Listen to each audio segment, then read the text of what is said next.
실제로 이 말씀은 지난주부터 계속해서 이어져서 보아야 하는데, 이렇게 제 마음에 늘 부담이 되는 그 선배 목사님의 조언이 있습니다.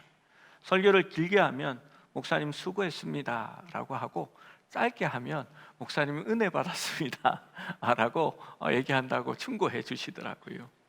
어떤 선배 목사님이, 성도님 중에 한 분이 목사님 요즘 설교에 은혜가 없어요 하면서 직접적으로 찾아와서 얘기를 했답니다. 그래서 저희가 함께 모여 있다가 어떻게 그런 일이 이렇게 하고 있는데, 제 친구 목사님, 제 신대원 동기인데 이 목사님이 이러더라고요. 목사님, 설교 원고를 저한테 보내보십시오. 제가 은혜가 있는지 없는지 확인해 드릴게요 이러더라고요. 설교 원고만 보면 압니까? 그런데 분명히 은혜가 몇 자가 없다고. 그래서 설교 원고 안에 은혜가 한 20번은 나와야 성도들이 있다고 하는데, 은혜라는 단어가 없어서 은혜가 없는 거라고 그렇게 이야기를 하더라고요. 그래서 웃으면서 이렇게 실제로 은혜 없는 목사님은 아닙니다. 은혜가 많아서 막 이쪽 저쪽 막 이렇게 불려다니니까 성도들이 그런 얘기를 하는 게 아닌가 생각이 들었습니다. 지난주 말씀을 기억해 봅시다. 그런즉 누구든지 그리스도 안에 있으면 새로운 피조물이라. 이전 것은 지나갔으니 보라 새 것이 되었도다 라고 말합니다. 오늘 이 Born Again이라는 찬양을 제가 참 좋아하는 찬양입니다. 그래서 한동안 입에 붙여놓고 막 계속해서 불렀던 찬양입니다. 이전 것은 지나갔으니 보라 새 것이 되었도다. 이제 우리가 사는 것은 나를 위하여 사는 삶이 아니라 그리스도를 위한 삶이다라고 고백하는 겁니다. 여러분, 그게 다시 태어난 겁니다. 새로운 피조물이 된 겁니다. 새 것이 된 것을 이야기하는 겁니다. 여러분, 이것이 코페르니쿠스적인 전환이다라는 얘기를 지난주 드렸습니다. 지구를 중심으로 온 우주가 돌고 있는 걸로 생각했는데 보니까 그게 아닌 겁니다. 태양을 중심으로 모든 우주가 돌고 있다라는 것을 비로소 발견한 겁니다. 여러분, 우리의 중심, 내 중심으로 돌던 우주가 그리스도의 십자가를 만나고 예수와 함께 죽었을 때에 온 세상이 그리스도 중심으로 돌아가고 있구나라는 것을 깨닫게 된 것입니다. 죄로 물든 내 영혼이 주와 함께 죽고 내 안에 그리스도가 살아서 우리가 새로운 피조물로 창조된 것입니다. 세상이 개벽한 것과 같다라고 말씀드렸습니다. 그래서 선포합니다. 이전 것은 지나갔으니 보라 새 것이 되었도다. 여러분, 이것이 거듭난 사람의 고백입니다. 새로운 피조물로 태어났습니다. 보라 새 것이 되었도다라고 말했습니다. 우리는 재창조를 받은 것입니다. 그러면 여러분, 하나님이 우리에게 무엇을 원하실까요? 새 것이 되었으면 새로운 삶이 우리에게 있지 않을까요? 하나님이 우리에게 이제 무엇을 하라라고 말씀하고 있을까요? 객관식으로 해볼까요?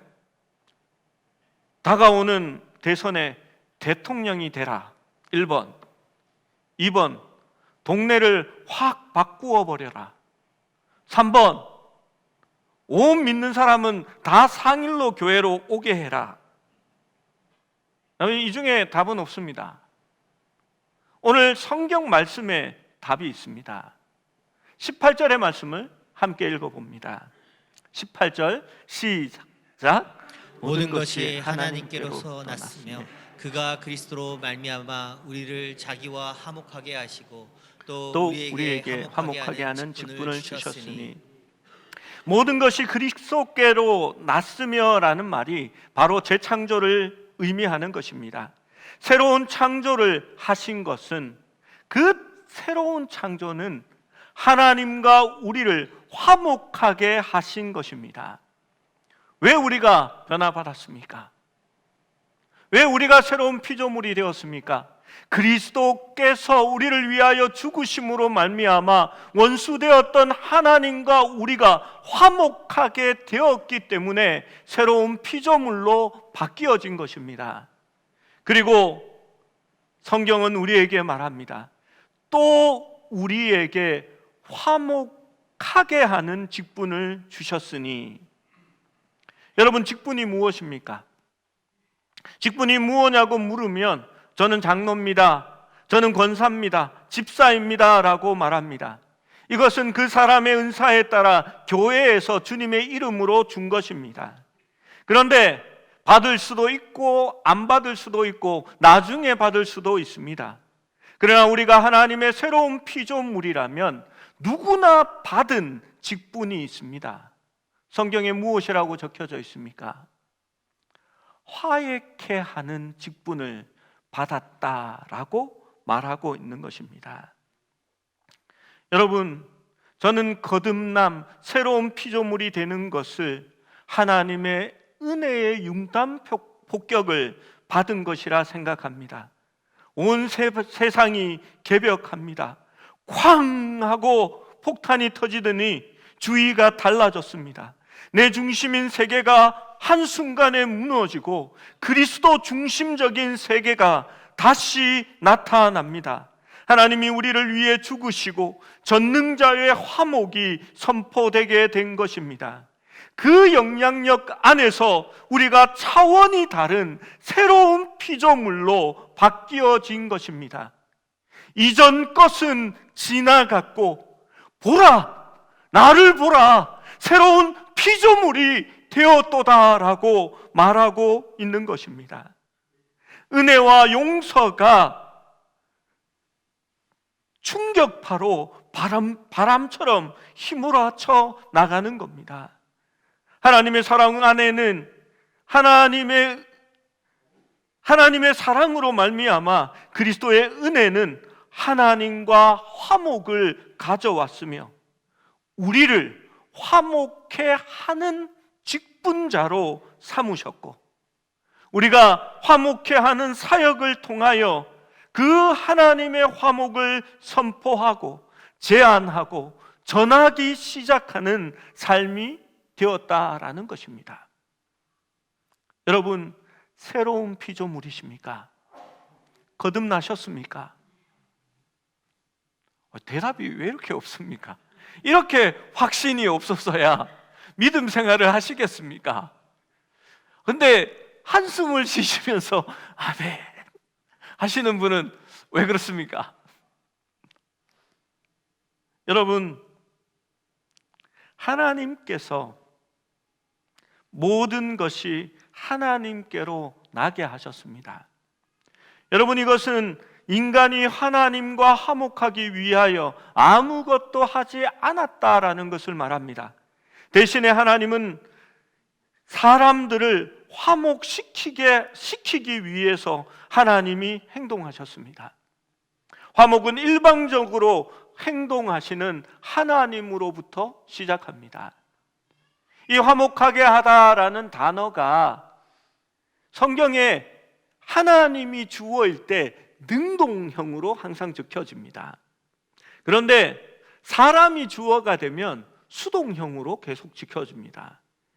절대 사람 앞에 능동적으로 화목하게 하다라는 말을 적지 않습니다.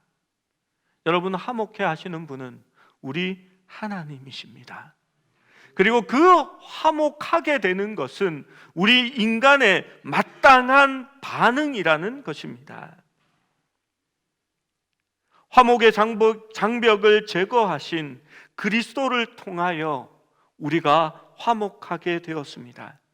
그래서 그리스도의 죽음에는 우리가 하나님과의 화목을 받아들이고 또 서로 하나님을 믿는 자로서 서로 화목하게 하는 그 화목을 받아들이는 반응이 요구되는 것입니다. 그리스도인들이 하나님이 주신 직분을 잊어버리고 화목하지 못할 때에 하나님의 이 위대한 부르심이 약화되어지는 겁니다. 로마서 15장 23절에서 26절의 말씀을 먼저 한번 읽어봅니다. 시작. 이제는 이 지방에 일할 곳이 없고 또 여러 해 전부터 언제든지 서번하러 갈 때에는 너희에게 가기를 바라고 있었으니 이는 지나가는 길에 너희를 보고 먼저 너희와 사귐으로 얼마간 기쁨을 가진 후에 너희가 그리로 보내주기를 바랍니다. 그러나 이제는 내가 성도를 섬기는 일로 예루살렘에 가노니 이는 마게도냐와 아가야 사람들이 예루살렘 성도 중 가난한 자들을 위하여 기쁘게 얼마를 염보하였음이니라. 아멘. 한번 지도를 띄워 주시기 바랍니다. 지중해가 보입니다. 그리고 지중해 연안으로 여러 장소들이 있습니다. 지금 읽은 로마서의 말씀이 무엇을 이야기하냐 하면 이제 이 지방에는 일할 곳도 없고 나는 여러 해 전부터 서번하러 가기를 원하는데 갈 때에 너희를 만나기를 원한다라고 말합니다. 그게 바울의 계획이었습니다. 왜 서번하러 갈까요? 하나님이 너희와 우리를 화목하게 하셨다라는 것을 증거하기 위한 사역으로 서번하러 가기를 원하는 겁니다. 서바나가 어디일까요? 서바나. 예, 맞습니다. 스페인입니다. 과거에 서바너 학과라는 학과들이 있었습니다. 그렇죠? 예, 서바너라는 게 그 스페인을 일본식 한문으로 적으면 서바나입니다. 그래서 우리가 성경을 한글 성경을 번역할 때 일본 성경을 참조했기 때문에 이 서바나라고 표현한 겁니다. 바울은 여기가 고린도지요. 그리스가 있는 지역입니다. 그리고 이쪽이 소아시아 지역입니다. 바울은 2차 전도 여행을 통하여 여기에 머물고 있었고 여기에서 사역했습니다. 바울은 스스로 생각하기를 이제 내가 복음을 다 이곳에서 전했다, 더 할 일이 남아있지 않다라고 생각했습니다. 그래서 바울은 이제 스페인으로 가기를 원했습니다. 이곳에 복음을 전하기 원했거든요. 그런데 스페인으로 갈 때에 로마를, 여기 장아처럼 생긴 게 이탈리아지요. 로마를 들려서 이 로마에 있는 성도들과 은혜를 함께 나누고 그들과 교제한 다음에 너희가 나를 파송해서 너희의 도움으로 내가 스페인으로 가기를 원한다라고 그렇게 말했습니다. 그런데 바울이 스페인으로 가지 못했습니다. 그는 다시 여기서 돌아가서 예루살렘으로 갔습니다. 왜 예루살렘으로 가게 된지 아십니까? 지도를 계속 띄워주십시오. 그때 예루살렘 교회가 이방인들을 미워하고 핍박하고 교회의 일원으로 받아들이지 않는 사람들이 많이 있었기 때문입니다. 바울은 화목하지 않는 교회를 버리고 화목의 복음을 전파하기 위하여 스페인으로 가서 자신의 비전을, 하나님의 꿈을 이룰 수 없었다는 것을 이해합니다. 바울은 예루살렘 교회가 먼저 하나가 되기를 원했습니다. 그래서 이방인들이 예루살렘의 가난한 자들을 위하여 연보한 그 돈을 거두어 가지고 바울은 거꾸로 다시 예루살렘을 향하여 되돌아간 것입니다. 여러분, 이 거리를 보십시오. 여기서 바로 로마를 들려 스페인으로 갔다면 얼마나 가까운 거리입니까? 그런데 다시 돌아서 예루살렘으로 가고 말았습니다. 교회가 화목하지 못할 때에 하나님의 사역은 분명하게 영향을 받고 지장을 받고 있는 것입니다. 여러분, 구약에 하나님이 주신 그 화목의 사역을 거부한 선지자가 있습니다. 누군지 아십니까? 제가 지도 때문에 한 번 더 언급하고 가려고 합니다. 요나입니다. 니느웨에 가서 그곳의 사람들에게 하나님의 용서를 전포하고 하나님과 그들이 화목되어야 한다라는 것을 선포해야 했는데 요나는 그게 싫었습니다. 자기가 미웠거든요. 그 사람과 함께 하기 싫어서 요나는 어디로 가는지 아십니까? 다시스로 갑니다. 여러분, 다시스가 어디에 있냐 하면요, 여기에 있습니다. 바로 서바나, 스페인에 위치한 곳이 다시스입니다. 예루살렘이 여기면요, 니느웨는 여기입니다. 육지로도 쉽게 갈 수 있습니다. 그런데 예루살렘에서 저 지중해 바다 끝에 있는 다시스로 도망가는 겁니다. 여러분, 얼마나 싫었으면 저 바다 끝으로 가게 되었을까요? 시편 139편 말씀에 이런 말씀이 있죠. 내가 주의 영을 떠나 어디로 가며 주의 앞에서 어디로 피하리이까? 9절 말씀에 내가 새벽 날개를 치며 저 바다 끝에 거주할지라도 주의 손이 나를 인도하시고 주의 오른손이 나를 붙드시리이다 라고 말합니다. 저는 이 말씀을 보면 요나가 생각납니다. 주의 손을 피해서 저 바다 끝으로 도망합니다. 이게 택배 사고입니다. 하나님의 화해의 복음을 실어서 보냈더니 그 택배가 똑바로 니느웨로 가야 되는데 다시스로 가고 있는 겁니다. 여러분, 우리 교회 안에도 택배에 관련된 일을 하시는 분들이 계신데 이렇게 택배의 마의 삼각지가 어딘지 아십니까? 옥천허브라는 곳입니다. 인터넷 치면 거기가 마의 삼각지다라는 얘기를 합니다. 지방에서 택배를 보내면 이렇게 배송 추정이 되잖아요. 그럼 옥천허브라는 곳으로 갑니다.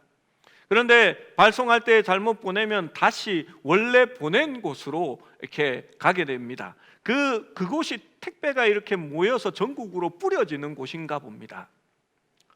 서울 서대문에서 택배를 보내면요, 우리 강동구로 오면 금방 오잖아요. 그러면 택배가 금방 이리로 오는 게 아니라 옥천으로 먼저 간답니다. 뭐 어느 택배 회사인지는 모릅니다. 그런데 무언가 잘못되어 있거나 이렇게 시간이 안 맞거나 무슨 이유가 있으면 거기서 강동으로 바로 보내는 게 아니고 다시 보냈던 곳으로 보내는 겁니다. 그러면 거기서 다시 보내면 옥천으로 또 갑니다.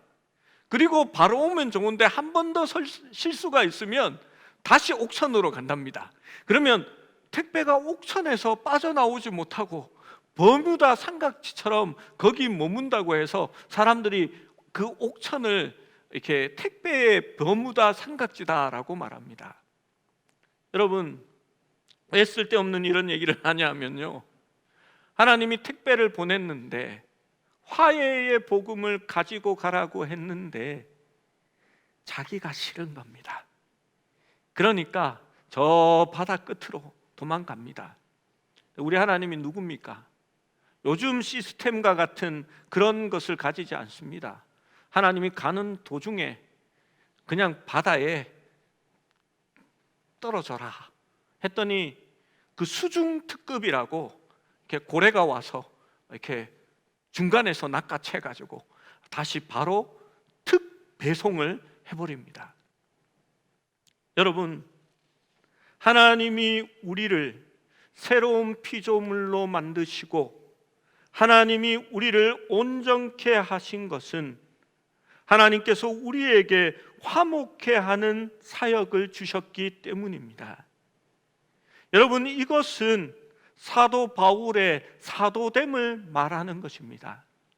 여러분, 사도가 무엇입니까? 대사를 얘기하는 겁니다. 누구의 대사입니까? 하나님의 대사입니다. 그가 무엇을 가지고 사역하고 있습니까? 사람과 하나님을 화목케 하고 그 화목이 우리 가운데 이루어지게 하는 그 일을 맡은 것이 바로 그의 사명이었습니다. 그것은 오늘날 우리들의 사명이기도 합니다. 우리가 새로운 피조물이 되었다면 너희에게 화목하는 직분을 주었고 그것을 위임받은 대사가 우리라는 사실을 이야기하는 것입니다. 바울은 단순히 십자가가 세상의 죄를 지고 가는 과거의 사건이었다라고 선포하는 것이 아닙니다. 그는 화목을 스스로 실천하는 사람입니다. 여러분, 화목의 직분은 다시 말하면 피스메이커라고 말할 수 있습니다. 평강을 만드는 사람들인 것입니다. 성경에 화평케 하는 자는 복이 있나니 하나님의 아들이라 일컬음을 받을 것이다 라고 분명하게 말하고 있습니다. 여러분, 이 화목의 직분은 단순히 그리스도 안에서 하나님이 행하신 일을 지식적으로 알고 있는 것, 내가 다른 사람들에게 말하는 것, 그 이상의 것을 포함하고 있습니다. 우리가 화목의 직분을 받았다라는 것은 스스로 적극적인 화목자가 되는 것을 의미합니다. 그리스도처럼 화목의 사역자는 혼란 속에 조화를 가져오며 비난과 배척 속에서 관용을, 증오와 미움 대신에 용납을 가져오기 위하여 그 가운데 존재하는 사람들이 되는 것입니다. 여러분, 생각해 보십시오. 내가 있는 곳에 늘 평안이 넘쳐납니까? 아니면 내가 있는 곳에 늘 다툼과 말다툼과 시기와 나눔이 일어납니까? 여러분은 어떤 직분을 가지고 있습니까? 화목자로서의 마땅한 역할은 고린도 교인들에게 보낸 바울의 두 편지에 분명하게 드러납니다. 바울은 교회가 분열되고 나뉘는 것을 원하지 않았습니다. 그들이 나는 개밥하다, 나는 아볼로파다, 나는 바울이다, 나는 그리스도에게 속했다라는 그 논쟁을 할 때에 너희가 다 어린아이구나 라고 그는 탄식합니다. 너희가 먼저 화목하게 될 때에야 올바른 하나님의 양식을 먹는 건강한 자라라고 이야기했습니다.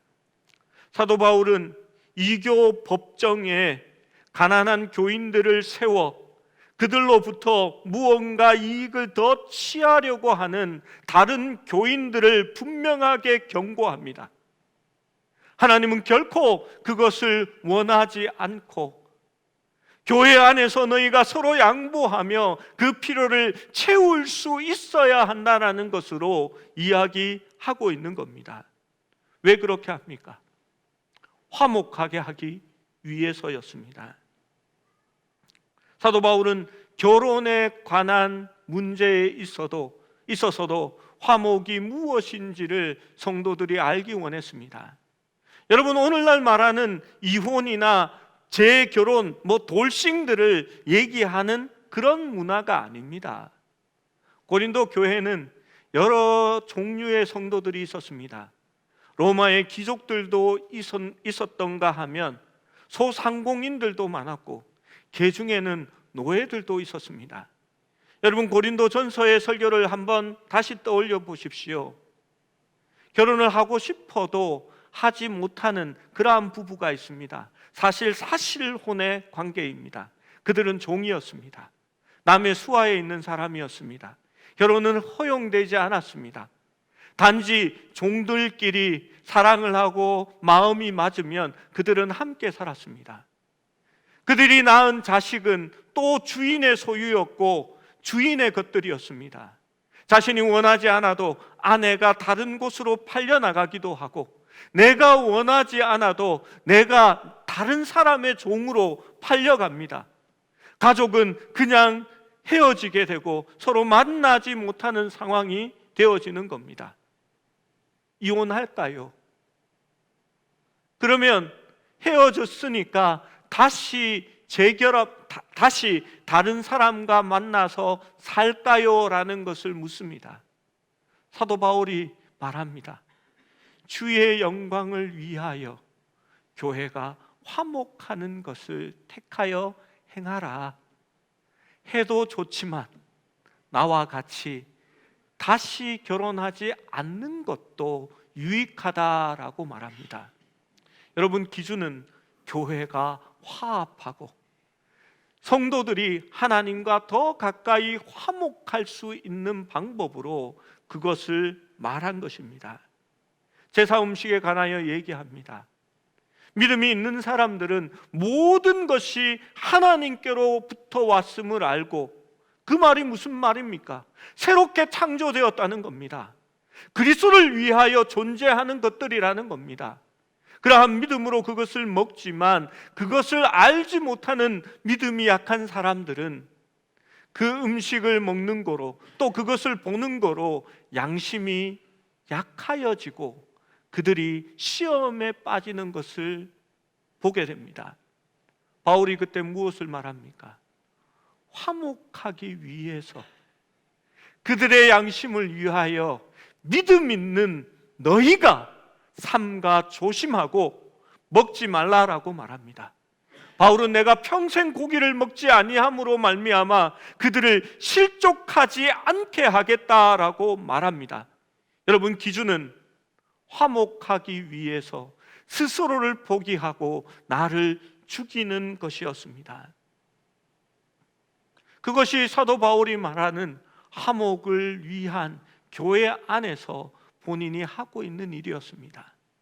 그는 마땅한 삭을 받고 사는 것이 맞음에도 불구하고 믿음이 약한 사람들이 복음을 값을 받고 정하는 것이라 오해받는 것이 싫어서 자기는 그것에 대하여 권리를 포기합니다. 그래서 그는 일을 해가면서 텐트를 만들어가면서 복음을 전하는 것을 택합니다. 교회 안에 다툼이 생겨나고 쓸데없는 오해가 일어나지 않게 하기 위해서 그렇게 했던 것입니다. 사도 바울은 옳고 그름과 정의를 따라서 나아가는 삶이 아니라 덕을 세우고 사랑하게 하기 위해서, 화목하게 하기 위해서 자기 삶의 기준을 택하고 있는 것입니다. 여러분, 지식은 사람을 교만하게 하나 사랑은 덕을 세운다라고 말합니다. 교회가 화목하고 더 하나 되게 하기 위해서 자신이 옳다고 생각하는 그 지식을 조금 내려놓고 사랑을 택할 수 있는 사람들이 되어야 할 것입니다. 여러분, 모입니다. 모이면 온전히 화목할 수 있는데 문제와 걸림돌이 늘 생겨납니다. 여러분, 목적이 화목하게 하는 거잖아요. 그러면 좀 양보하면 됩니다. 내가 좀 참으면 됩니다. 내가 더 많이 내면 됩니다. 내가 조금 더 일하면 그곳은 화목하게 되어지는 겁니다.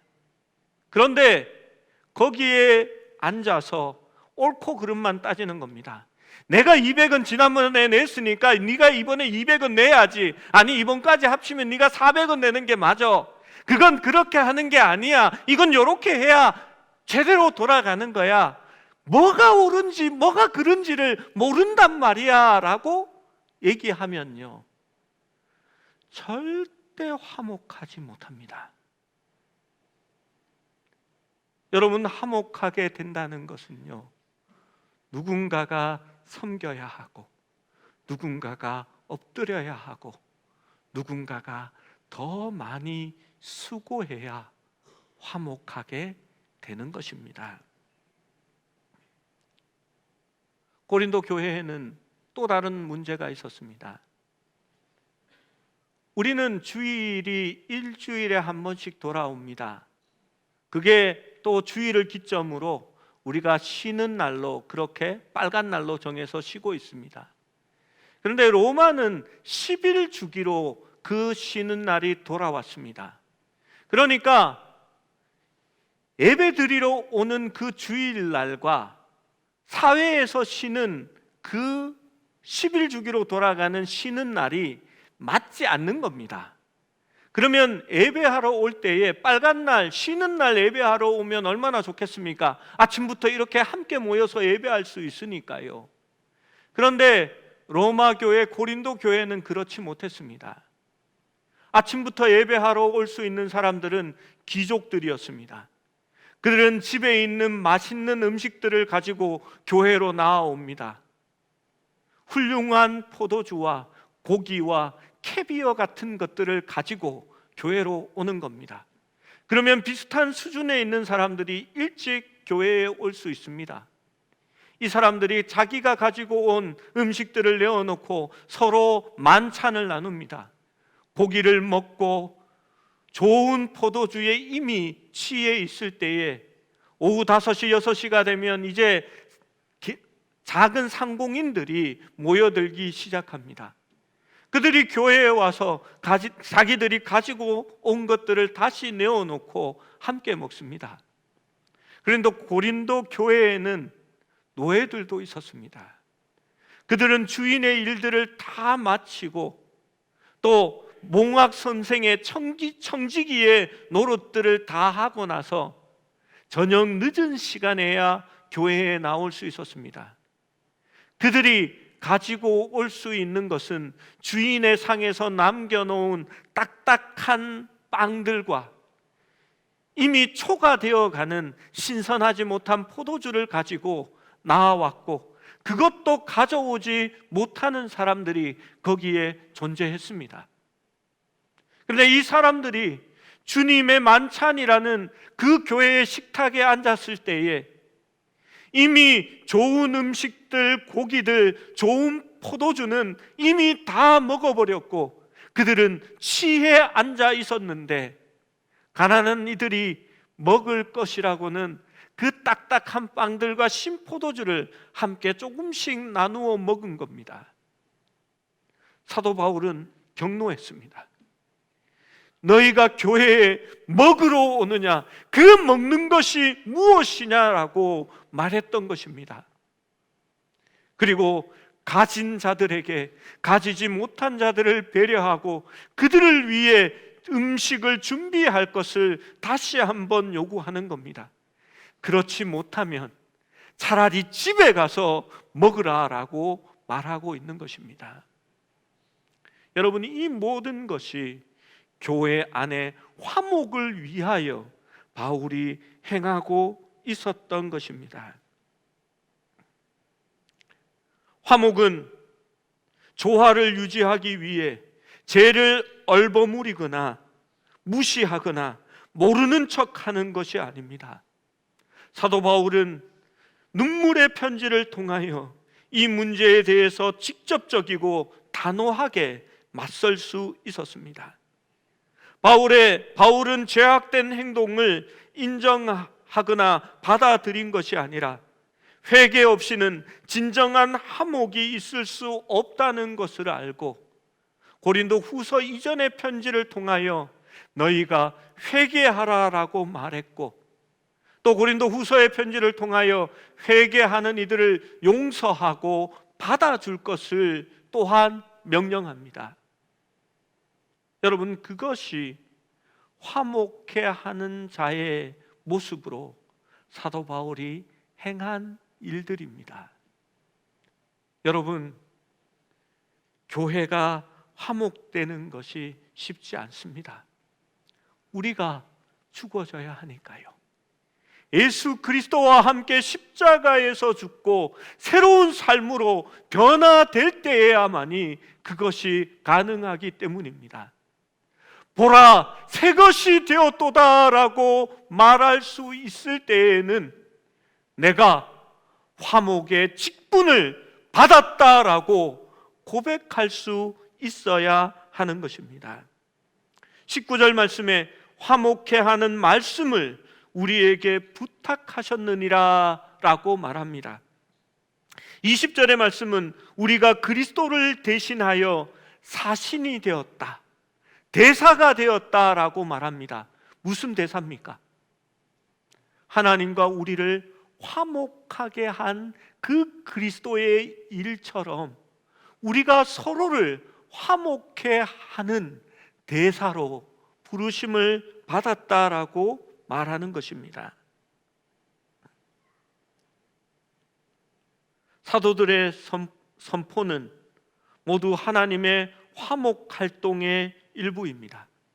우리가 복음을 전하는 것도 하나님께서 우리 인간들과 화목하게 하시기 위해서 예수 그리스도를 주셨다라는 것을 전하는 것입니다. 여러분, 그래서 거듭난 사람들은 화평케 하는 자, 피스메이커가 되어야 합니다. 여러분, 화평케 하는 자, 피스메이커의 반대말이 뭘까요? 트러블 메이커입니다. 이 사람들은 아무 곳에나 보낼 수가 없습니다. 보내면 싸우니까요. 그래서 그 사람과 함께 있기 위해서는 그것을 받아주고 용납해주고 품어줄 수 있는 사람을 함께 보내야 합니다.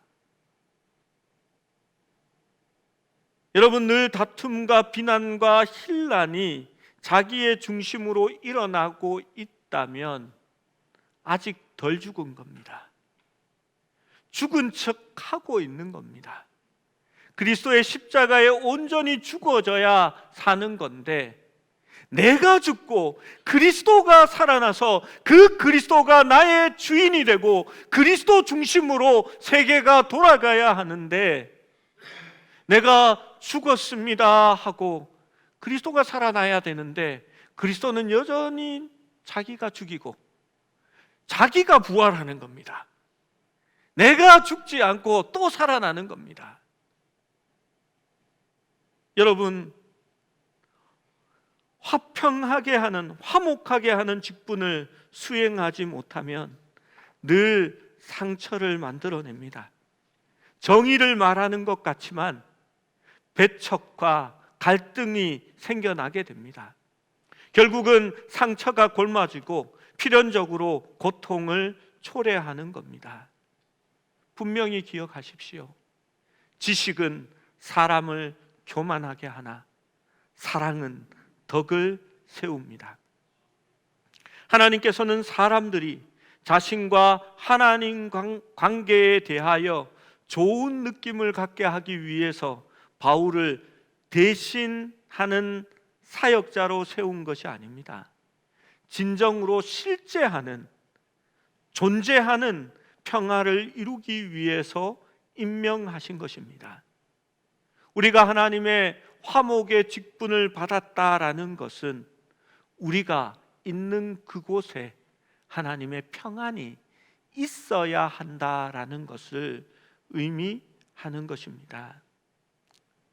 여러분, 하나님께서 먼저 일을 행하시면 그 일한 것을 기억하기 위하여 그것을 교리로 만듭니다. 그 교리는 교회 안에 지켜져서 많은 사람들이 화목의 구체적인 행위를 하게 하기 위해서 만들어지는 겁니다. 그런데 그것이 실제적으로 적용되어져서 하나님의 행위를 드러나게 할 때에는 반대적인 순서로 돌아가는 겁니다. 그리스도인의 삶이 다르고 화목해 하는 모습을 먼저 보이게 되는 겁니다. 그러면 저 사람들은 저런 교리가 있어라는 것에 사람들이 관심을 갖습니다. 그 교리가 왜 만들어졌느냐? 하나님께서 저들을 위하여 저렇게 하셨다고 해라고 해야 하나님의 선한 일들이 비로소 드러나는 것입니다. 여러분, 왜 우리를 화목의 대사로 만드셨을까요? 하나님의 행하신 일을 드러내기 위해서입니다. 히브리 사람들은, 유태인들은 만나면 샬롬이라고 인사합니다. 그래서 우리도 가끔 문자를 보낼 때 샬롬 하면서 보냅니다. 샬롬이 화목, 평화를 이야기하는 단어입니다. 무슬림이나 아랍인들을 만나면 그 사람들은 아살라무 알라이쿰이라고 인사합니다. 뭐 들어보시고 아는 분도 있으시지요. 앗이란 말은 정관사입니다. 살룸이 뭘까요? 살롬이랑 비슷하죠. 샬롬, 평화라는 똑같은 단어입니다. 이 인사는 평화가 당신 위에 깃들기를 이라는 뜻입니다. 그리고 이들은 우리처럼 적당한 거리를 두고 인사하지 않습니다. 우리 한국의 인사 방식은 유교적인 방식이라서요, 한 3m 앞에서 안녕하세요 라고 인사합니다. 거리감이 좀 많습니다. 서양식 인사는 악수입니다. 손을 내밀어 안녕하십니까 인사를 합니다. 어느 정도의 거리입니까? 2팔 간격 정도의 거리입니다. 그런데 이 유태인들과 아랍인들은요, 껴안습니다. 굉장히 밀접한 관계로 인사하는 겁니다. 심지어 그들은 볼키스를 합니다. 볼에다가 입을 맞추는 거지요. 여러분, 그런데 그게 진짜 볼에다가 입 맞추면 뺨을 맞을 수도 있습니다. 특별히 이성 간에는 그렇게 인사하거나 하지 않습니다. 단지 흉내만 내는 겁니다. 그래서 이렇게 살짝 안고 이렇게 가족들이라도 이렇게 귀에다가 소리만 내는 겁니다. 이게 시청각 효과만 보이는 거지요. 그런데 이 민족들의 하는 짓을 보면, 제가 이 짓이라고 하니까 또 좀 그렇긴 한데, 하는 짓이 맞습니다. 맨날 싸웁니다. 용서는 없습니다. 봐주는 것도 없습니다. 한치의 양보도 희생도 없는데 평화가 있겠습니까? 인사만 샬롬이라고 하면 무슨 소용이 있습니까? 인사할 때에 밀접한 관계로 껴안아서 귀에다가 샬롬을 외치지만, 여러분, 그들을 보면서 하나님의 평안과 하나님의 사랑을 느낄 수가 있습니까? 여러분, 이것이 교회의 모습이 되어서는 절대 안 됩니다. 여러분, 말로만 사랑한다고 말하면서 아무것도 행하지 않는다면, 한 형제 자매라 말하면서 껴안지만 하나가 되지 못한다면 그것이 무슨 소용이 있겠습니까? 예수님은 우리에게 말씀합니다. 화평하게 하는 자는 복이 있나니 그들이 하나님의 아들이라 일컬음을 받을 것임이라. 여러분이 화평하게 하는 사람이 되면 다른 사람이 일컫는다고 말하는 겁니다. 진짜 하나님의 아들 맞더라, 하나님의 자녀들은 좀 다르더라라고 말하게 되는 것입니다. 여러분, 우리 교회 안에는 더 이상 싸움이 없기를 바랍니다. 언성을 높이지 마세요. 이렇게 5초면 끝나는데 왜 그래? 싸우는 줄 알고. 이렇게 목사가요, 제일 무서운 사람들이 싸우는 사람들입니다. 근데 제가 이렇게 보면서 목소리가 20데시벨 넘어가면 교회에서 다 치리하자, 그러고 싶어요. 교리로 만들고 싶어요. 나긋나긋하게 예쁘게 얘기해 주십시오.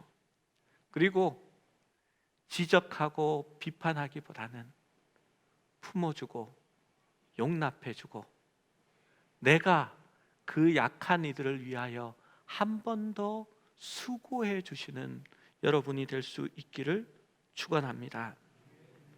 화목의 추상적인 그림이 아니라 화목의 구체적인 행위가 있어야 하는 것입니다. 화목하십시오. 그것이 하나님이 우리에게 주신 직분이고 새로운 피조물, 바로 거듭남의 증거임을 늘 기억하시기를 바랍니다.